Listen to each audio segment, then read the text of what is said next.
up, guys? My name is Josh Voss, and the intention of my channel and these videos is to help you to realize that you are complete and total at all times, and that you've always been complete and total at all times.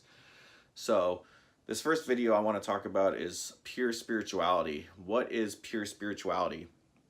Nowadays there's just such a smorgasbord of spiritual practices, meditative techniques, contemplative techniques. There's all kinds of avenues and pathways to, spirituality or to the realization of God. And people do everything from getting their palms read, to drinking green tea, to drinking kombucha, to changing their diets, becoming a vegetarian, people standing on their heads, doing pranayama, yoga practices, stretching, studying sacred geometry, getting their auras cleansed. I mean, it just goes on and on and on and on. And it's like, what is the purpose of all these different practices that we're doing? Is it just to make us feel better, or is there something that we're trying to connect with? So pure spirituality, in my view, is really a straight and narrow path, and it's really a cutting out of all non-essentials in our life. It's really maximizing the time that we have here on this planet Earth to constantly work on the evolution of our consciousness. And to work on the evolution of our consciousness, it's an extremely simple process. There's really nothing complicated about it at all. But I think the ego and the mind tries to make it complicated, because it knows that the more we try to evolve our own consciousness, the more we're kind of letting go of the ego, and the ego gets, resistance towards that. So the ego is constantly trying to do what it can to preserve its own self-identity. So to work on the evolution of our consciousness, it's fascinating, because what is it that we are all truly looking for?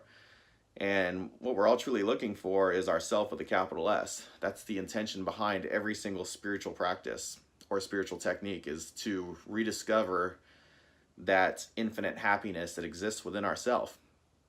And it is the self with a capital S, that it is that infinite happiness. And the comedy about it all is that it's like we're constantly spending our whole lifetime looking for empty space, but we've been surrounded by empty space at every moment of our entire existence throughout the dawn of time. So looking for the self with a capital S is very much like that. Why is it so obscure? Why can't we find this self with a capital S? And it's not that it's not that it's ran away from us, or that it's somewhere else in time and place, or it's not only found in India. It's something that we could discover right here in our living room. But the reason why it's so obscure is because we've merely covered it up. We've hid it from ourselves by all these endless negative emotions. We have tons of negative feelings, negative unwanted feelings and emotions. We have this endless thinkingness, we have these endless desires and fears, and so we've merely have just covered up this infinite presence within ourselves.